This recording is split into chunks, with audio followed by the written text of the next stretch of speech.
Olá, irmãos do canal, sejam todos muito bem-vindos a mais um conteúdo aqui em nosso canal. Olha o que foi alertado por um padre estrangeiro para o Brasil, e muitos católicos podem nem ter parado para pensar nisso. Existe algo que muitos não perceberam e pode mudar completamente a maneira como você enxerga uma questão muito importante. Vamos nos preparar para refletir sobre um tema profundo com uma oração para que Deus nos ilumine e abra nossos corações ao discernimento. Em nome do Pai, do Filho e do Espírito Santo. Amém. Senhor, estamos aqui diante de Ti, buscando a Tua sabedoria e a Tua luz. Que o Espírito Santo venha sobre nós, iluminando nossas mentes e corações, para compreender a Tua vontade em cada aspecto da vida, especialmente quando falamos de temas tão delicados e importantes. Guia-nos no caminho da verdade, para que possamos fazer escolhas que honrem o Teu plano para a vida humana. Amém. Agora vamos falar sobre um tema que tem gerado muito debate nos dias de hoje. A fertilização in vitro, ou FIV, está correta aos olhos de Deus e da Igreja? Muitos se perguntam sobre isso, principalmente porque recentemente essa técnica de reprodução assistida ganhou destaque nas mídias sociais após um anúncio polêmico do ex-presidente Donald Trump, exigindo que as companhias de seguros cobrissem o procedimento. Isso levou a grandes discussões, mas qual é o ensinamento da Igreja Católica sobre isso? Em uma entrevista com Chris Stefanick, o padre Michael Schmitz, conhecido por seu podcast bíblico, trouxe uma reflexão essencial sobre o que a Igreja ensina a respeito da fertilização in vitro. E o que ele diz pode pegar muitos de surpresa. Primeiramente, precisamos entender que, como seguidores de Cristo, não podemos violar o significado profundo e sagrado do ato sexual, que está intrinsecamente ligado a dois propósitos: o amor e a vida. O padre Mike foi bem claro ao dizer que o ato sexual é tanto união quanto procriação, ou seja, tanto união entre os esposos quanto a geração de uma nova vida. E muitas vezes esquecemos que essas duas dimensões não podem ser separadas. Ele continua explicando algo que muitos de nós talvez ainda não tenhamos refletido. O fato de que podemos fazer algo não significa que devemos fazê-lo. Essa frase é poderosa, não é? Quantas vezes na nossa sociedade moderna confundimos nossas capacidades tecnológicas com o que é moralmente correto? Quando falamos sobre a fertilização in vitro, o catecismo da Igreja Católica também é muito claro. Mesmo quando praticado dentro do casal, dissociar o ato sexual da procriação é algo moralmente repreensível. Isso porque, nesse processo, a concepção não acontece mais através de um ato de entrega mútua entre os esposos, mas se confia a vida e a identidade de um novo ser nas mãos de médicos e biólogos. Pense nisso, ao fazer isso, estamos permitindo que a técnica domine a origem e o destino da pessoa humana. E essa relação de domínio vai contra a dignidade e a igualdade que devem ser comuns aos pais e aos filhos. O catecismo destaca que a procriação perde sua perfeição moral quando ela não é fruto do ato conjugal. É um tema profundo e complexo, não é? Mas aqui é importante fazer uma pausa e esclarecer algo crucial. Padre Mike, com sua sabedoria e compaixão, também faz uma observação muito importante. Toda criança concebida através da fertilização in vitro continua sendo um filho de Deus e continua a ser feita à imagem e semelhança de Deus. Isso é algo que jamais podemos esquecer. Deus ama todas as suas criaturas, e mesmo que as circunstâncias da concepção estejam fora da sua lei natural, o fato de uma criança existir significa que Deus quer que ela exista. Portanto, não é que a igreja rejeite as crianças concebidas por meio desse processo. Muito pelo contrário, elas são igualmente preciosas aos olhos de Deus. O que a igreja condena é a separação entre o ato de amor conjugal e o ato de dar vida. Essa questão da fertilização in vitro É de fato um tema que pode ser desconfortável para muitos. Afinal, a vontade de ter filhos é algo legítimo, um desejo profundo que Deus coloca no coração de tantos casais. Mas, como o padre Mike Schmidt bem colocou, o fato de que podemos fazer algo não significa que devemos fazê-lo.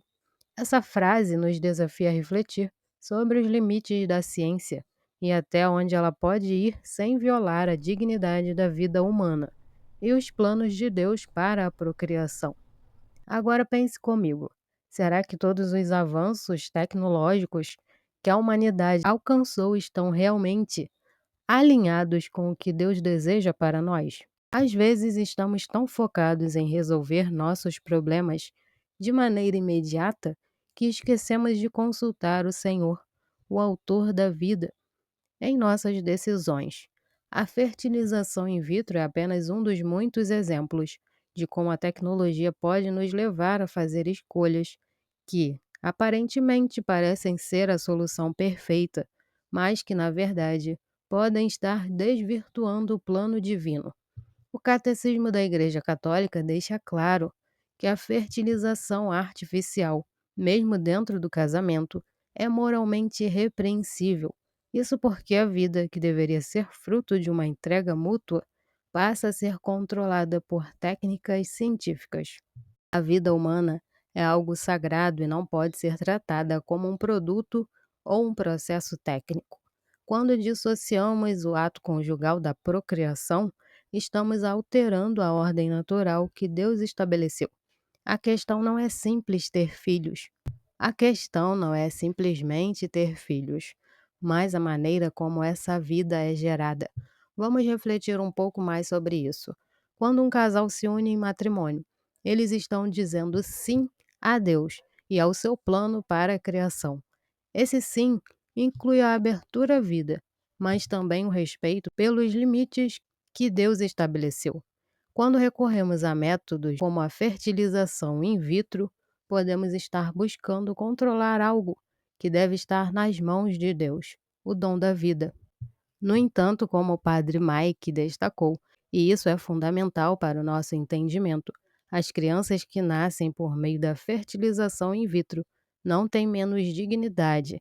Elas são igualmente amadas por Deus, feitas à sua imagem e semelhança.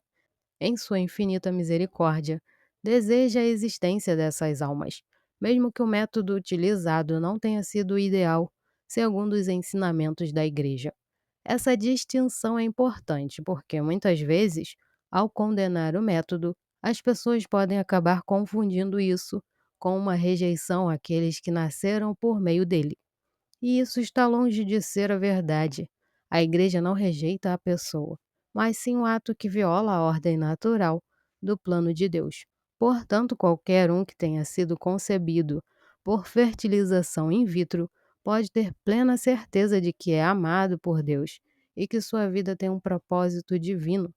Então, o que devemos fazer quando nos deparamos com casais que enfrentam dificuldades para conceber? Como a igreja, somos chamados a ter compaixão e a oferecer apoio. A infertilidade é uma cruz pesada, e muitas vezes esses casais se sentem desesperados e sem saída.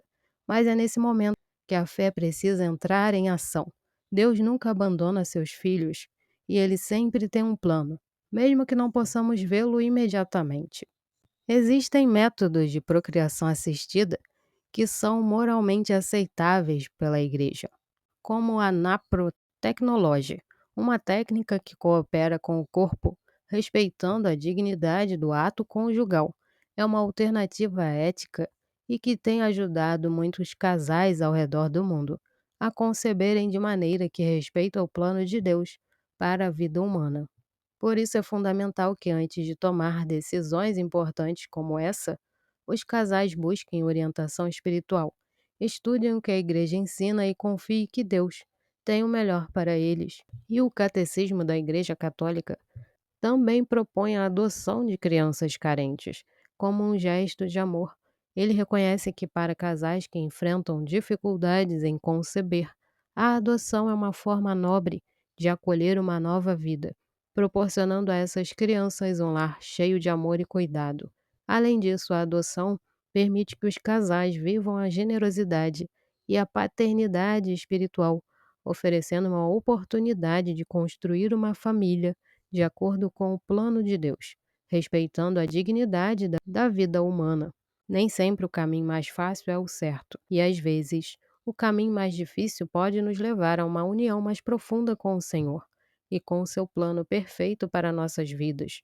Se você está passando por essa situação ou conhece alguém que esteja, convido você a levar essa reflexão adiante. Compartilhe este vídeo com quem pode se beneficiar dessa mensagem. E mais importante ainda, leve essa questão em oração.